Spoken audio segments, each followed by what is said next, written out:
Hello everyone and welcome back to Let's Play Super Mario Bros. 3. In the last part we started off the game and now we're about halfway through World 2.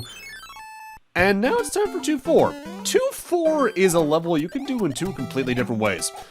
There's the main path here, if you just progress to the right, but if you fly up here to the left you can go into an upper path and basically have no real threats. Doing this gets past some of the more annoying enemies in the game, the Boomerang Brothers, alongside, frankly, some rather tight jumps. At least when it comes to the ceiling above you. So it's overall the easier path, and at this point you're probably going to have at least one raccoon leaf in your item stock, so I'd say it's honestly a pretty worth the while path. Mario 3, in general, has a lot of just side paths and little optional secrets you can find just by going about. Honestly, it's one of the, I'd probably say one of the earlier big secret-ridden platformers, because Mario 1 didn't have much in the way of that. Mario 2 had a couple. But, usually if you were going for, like, secret-ridden games, you're going for more like the action RPGs or the Metroids kind of deal. Straight left-to-right platforming having this many, not exactly common, at least at that point. Super Nintendo got a lot more, riddled with those. And most of the reason I know where some of the ones are in this game, aside from just playing the game over and over again over the years, comes down to me owning, well, my brother rather owning, the Nintendo Power Strategy Guide. That thing was in rough shape, and still is in rough shape, but I remember reading that frequently as a kid just to, like, help myself fall asleep and stuff. To the point where even one of my worst life injuries was gained while, reading that. Let me just put it like this. Be careful if you're ever in a sleeping bag around zippers. They should not go near your eyes. With that said, those two Hammer Brothers gave us two new items. One of them is a hammer. You can use hammers to break specific rocks in the overworld. In this case, find yourself over on the third screen of World 2. There's not a lot over here, though. There's just a Toad House and another Hammer Brother. The Hammer Brother has a pretty interesting item for us to grab, though. Also, there I got a frog suit. We'll talk about the frog suit in more depth, I believe later this part when I actually use it. For right now, just don't use it on any level in this world for certain. But for breaking that rock, we find the warp whistle. There is a peach letter later in the game that actively hints to your ability to do this. But the other item we got from those Hammer Brothers isn't exactly useful now that they're both gone. The music box you can use on the overworld to make any Hammer Brothers on the map fall asleep. And I think they stay asleep for at least a level, if you enter a level and beat it. But they can't be fought while you're in it. It's not like they just stop moving. No, you can just walk right over them. This does mean you could theoretically prevent yourself from getting certain rewards, but most of the rewards from the Hammer Brothers aren't too hard to come by through other methods anyway. So, mileage may vary, I guess. I'm running back and forth to try and fly to something there's already a vine block to get to. This level is a bit interesting, though, in that it's the first series appearance of the Chain Chomp enemy. They just kind of move back and forth and try to charge into you. I want to say that they could eventually break free of the block, but I genuinely might be thinking of Mario Maker when it comes to that, so don't quote me on that.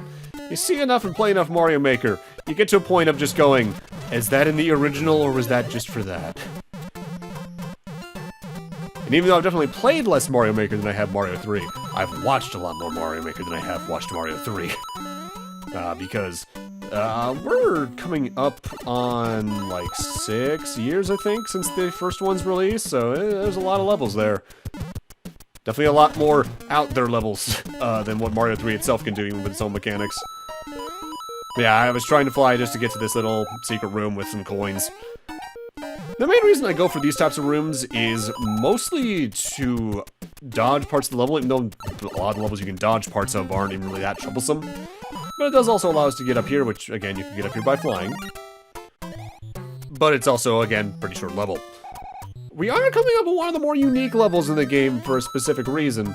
But first, let's talk about that chain chomp there. You might have noticed when you hit the goal when there's enemies on screen, they die and give you points and some coins. There are times where you can stack enough enemies at the end goal to get 1-ups. Similarly, jumping on enemies over and over again can still net you 1-ups, like it could in Mario 1, but I think it needs to be unique enemies and not like the shell over and over again. They probably learned their lesson after Mario 1/Lost Levels. But again, there's usually enough ways to get extra lives and you don't need to worry about it. Game overs are, I'm not going to say hard to get in this game, but they're nowhere near as punishing as they were in the original, because I think you have like 3 continues to start-ish? Or at the least you can just go back to the start of the world and the levels you've beaten remain beaten. But with that, welcome to level 2 Pyramid, like with the desert stage, last part, / quicksand stage. There are levels in the game that aren't dictated by the usual stage, fortress, airship markers. And they're usually something a bit more unique. For instance, the pyramid here is a maze level. It's not like Mario 1's mazes where you need to go a specific path through like a 3-tile thing, though. You need to break specific blocks with shells and reach a very specific pipe to reach the end of it. There was one level roughly similar to this as well later down the road. I forget what world that's in though from the top of my head. And I believe if you don't find the right pipe to leave through, you do loop back to an early part of the area. The reason I say I believe is, frankly, it's been a while since I messed up the exploration of this level. Sometimes it's just hard to remember what it's like playing a game through for the first time, to the point of you don't remember if some mechanics work a certain way. I know that's definitely me with some Metroid games, because sometimes I go, how did I explore this earlier on? But it's been so long since I first tried that I don't quite remember. The only one I can kind of remember is Metroid Zero Mission. That's even then because that's a relatively good game about letting you explore, but also gives you a lot of hints on where to go, and I actively took those hints. Like, I can remember what bosses would say wall me in a game, but I might not remember the exact way I platformed around a level. That's Boomerang Brother, by the way. They're surprisingly hard to dodge, if only because they have a lot more horizontal range than you would expect. But that's the main level set for World 2. It's time for our airship for this stage. And something I do like is that every single land's king is only transformed into a different creature, but they're also, they got entirely different designs going on. In fact, one of the kings was changed in the Super Nintendo version from whatever they are into Yoshi, because Super Nintendo version came out after Mario World, so, you know, Yoshi's a thing. If there's anything I can say about the airship levels, though, it's that A, auto-scrollers are almost universally unfun to play. It takes very specific games or very particular types of auto-scrolling to really work right. Like, I think that one from Mega Man 4 works pretty well because you're more active throughout it. And I honestly like them in some of the later Mario games, like I like them in 3D Land. But here, they're just not interesting. But the airship stages themselves, the biggest problem to me is that they don't... They might change their color palette here and there, but they don't really do a lot to stand apart from one another. You could show me a fortress stage layout, and I would never be able to place what world it belongs to, whereas the rest of the levels, there's at least enough of a visual identity to them to be like, alright, so that's the ice world, so it's world 7? No, that's world 6, I think. I don't remember the order of the levels coming in this game outside of the first 3, to be completely honest, and the last one. But it's time for the boss fight. This is Morton Koopa Jr. He's the exact same fight as Larry, only I think he's slower and fires his wand more often. Maybe he also jumps a bit more often as well. 3 shots again, and they're taken out. The bosses in Mario 3 aren't much to write home about. Honestly, it probably took until... Not counting final bosses, because I think this and World do have good final bosses. It probably took until Sunshine to have any kind of, like, decently threatening boss fight kinda often, and even then Sunshine's bosses aren't much to write home about. Galaxy, I guess? Yeah, Galaxy. But let's see what the princess has to say to us this time. Greetings, you can stomp on your enemies using Goomba's shoe. I have enclosed a jewel that helps protect you. Princess Toadstool. We'll talk about what that Goomba shoe thing means when it becomes more relevant, because it takes a while for that to happen. But welcome to World 3. This is the water world for the game, which means time for a lot of swimming. Swimming in this game isn't as threatening as it was in Mario 1, if only because while your momentum's a little still awkward. There's nowhere near as many bottomless pits, and I don't think they have nearly the same amount of downward pull they did back in Mario 1. But you still have some things to contend with, namely a lot of potentially threatening water enemies like the returning blooper. The biggest difference is that they have a lot more water occurrence in the game, and that lotus flower enemy that I hate but doesn't show up often enough to really be a threat. But you might already have a way to make the water levels easier. The frog suit, as we'll show off, I believe, later in this very video, is insanely good in the water levels, as it's basically custom made for them. If you use the frog suit anywhere else, it's not very useful. Now, the cloud item we got from Princess Peach's last letter, I think that's officially known as Lakitu's cloud. It allows you to skip a level, sort of. You can use it and then walk straight past levels. So you could say, be like, as an example, in front of the next level, 3-2. Use it, and then you can walk right past it to 3-3. I think the biggest problem with that is, if you die in the next level that you go to, you are probably going to revert back to the spot you beat the last level, which in this case would be back here at 3-1. Unless you use the Mushroom House. I'm not sure what happens in that particular use case. Did you guys like those jumping Cheeps back in Mario 1? Because they're back and they're still kind of bad, but nowhere near as annoying. But here we can see a bit of a nice quirk some of the stages have in the game. If you have a Starman active and you hit a question mark block, there's a decent chance it'll just bring out another one. But in the case the Starman isn't active anymore, it will not hatch one of those. It'll usually bring out like a mushroom, I think. That doesn't happen in many stages. I think from the top of my head, counting one particular variety of stage as one overall, I think those are like 3 of them. It only happens like 3 or 4 stages, if even. So not exactly common, but good advice to have. It can mean you can get through some levels pretty safely if you're going at a good movement pace. With that, though, we're about to head on over to 3-3. And 3-3 is the stage that introduces a very particular enemy that's rather infamous amongst Mario fans. And it's one that, by and large, shows up in every 2D platformer after this in some form, I think? Yeah, sort of. It's also one that gets its name wrong frequently, and I partially blame the Mario movie for that. Well, the live-action Mario movie. I have to specify that now, because by the time this releases, we're probably getting close to the release of the 3D animated one. I probably should talk about that really quick. It looks fine. Chris Pratt definitely seems like he's gonna be a weakness overall. But the rest of the cast seems like they're trying to do their best. Jack Black looks great. Charlie Day looks like he's having fun. And I at least appreciate it for trying to actually be Mario instead of the Sonic movie, which, while I like those two movies, they definitely feel afraid to be a Sonic at times. So, 3-3 introduces this particular large cheat sheet. This is Boss Bass, not Big Bertha. Big Bertha's a different enemy. That just looks very similar. Boss Bass is an instant kill, which made the fact I dodged him there rather impressive. If he jumps into you, you are swallowed whole, and it is a death. You can take care of him with the Fire Flower, as well as other projectile-based weapons, so if you are a good shot, you can take care of him for a bit. But he does respawn eventually, so you need to be careful about him. Stay high, be careful of the raising and lowering tides, and try to just stay off the water at all costs. Thankfully, he's not in that many levels. I think he's maybe in 2, period? So not a lot to worry about, but still be careful. I think the next time he would show up after this, actually, it may have been New Mario on DS, now that I think about it. Maybe not every 2D platformer. Now, the first fortress here in World 3 is a bit of a maze in and of itself, in that there are 9 doors in a row here that lead between the 2 major rooms. However, 8 of the doors lead you into just a puddle of water you have to swim out of. But the 6th door leads towards the exit.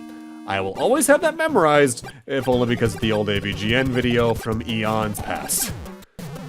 Yeah, that's how easy Bob-omb is to take out with the Fire Flower. It's really not much of a threat. And I think that might be one of the first Bob-ombs that can fly, too. At least I think. I kind of forget when that starts to happen, because Bob-omb's not very notable. Honestly, it's kind of surprising. The Hammer Brothers in Mario 3 aren't that much of a threat, if only because you have more ways to deal with them than you did in Mario 1. Helps they're nowhere near as aggressive. I don't know if I actually ever used that hammer to access that, because there's a couple of rocks you can break throughout the game. I want to say there's at least 3 or 4. But after the Warp Whistle one, there's not much purpose, in my eyes at least, to actively using them. So, this part of the world's interesting. You can do 3-4 here, which is the rare complete surface level in the middle of this world. But you might notice on the way to the Mushroom House above me, there are bridges that are open. those will not close until you, I believe, beat at least the Hammer Brothers relatively close to the bridges. So if you just want to get through the world as fast as possible, I think you just want to avoid going into here in 3-4 and just go to 3-5 instead.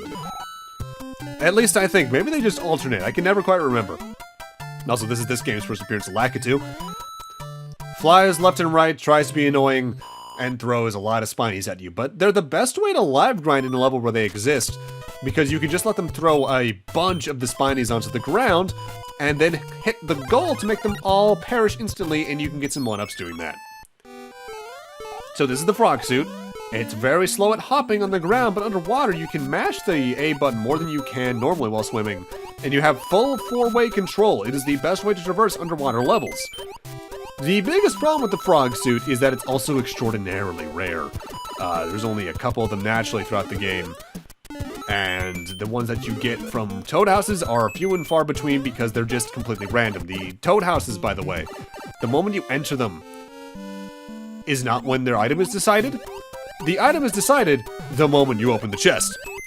So there's no way to really guarantee what you can do unless there's like a set RNG seed. I'm not sure if that's even a thing with speedrunners in this game. The other added benefits of the frog suit, though, is that you can enter certain pipes with water current that you couldn't otherwise. That enemy right there, by the way, the large Cheep Cheep spewing out tiny ones, that's Big Bertha in this game. The biggest difference is whether or not you're underwater or at the surface of the water, I guess. I want to say some games do kind of interchange the abilities of whether or not Big Bertha can swallow you whole or not. It really depends. Frankly, it's a surprise Nintendo in some ways has been as consistent with naming enemies from the start as they have. Like, if it was a spelling error or mistranslation in the original game, they really did just keep it for this long. Zelda is especially a case of that. Like, Dark Nut, famously, is a mistranslation of, like, Dark Knight or something like that. Admittedly, it does add a bit of charm to just have these weird mistranslations carry through. I want to say you can hold a total of 30 items in your inventory at any point, and in the case you get to a 31st item, it just overwrites whatever was in the 30th item slot. So watch out for how many items you have and what's in that last slot, because something you like might get overwritten.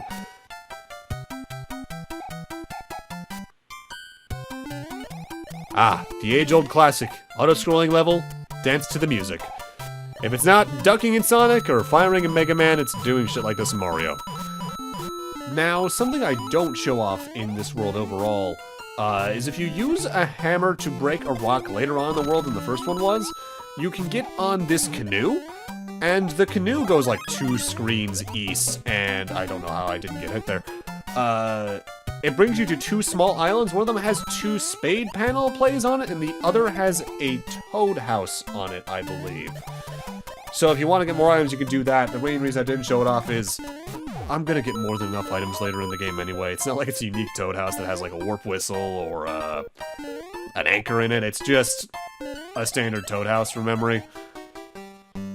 Now you might notice we're already in World 3-6, but the worlds do get longer the more you get into the game. I'd say on average the level length from level 2 onwards is about 10 to 11, counting fortresses and atypical level types.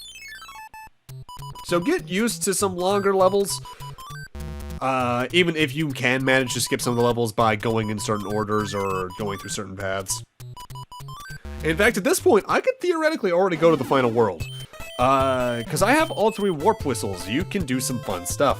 Namely, you can use a warp whistle within the warp zone, because it's treated as another little separate world map, and that'll send you to World 8 directly.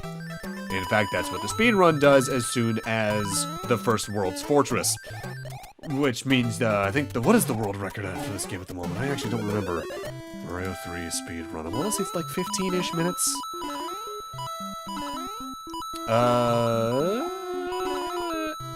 Any percent, show me that. Oh, no, it's at 3 minutes. Oh, I think there's a wrong warp there. Any percent, no, wrong warp. Yeah, about 11 minutes, actually. That was set a month ago. 90% warpless, 50 minutes, and 100%, which is basically what I'm doing, an hour and 10. You can skip a lot in this game. Either way, that level, you might have noticed, just kind of sort of ended. If you take that red note block up to that coin heaven, you get that cloud and you're immediately warped out of the level. But with that, I'm going to need to end this off here.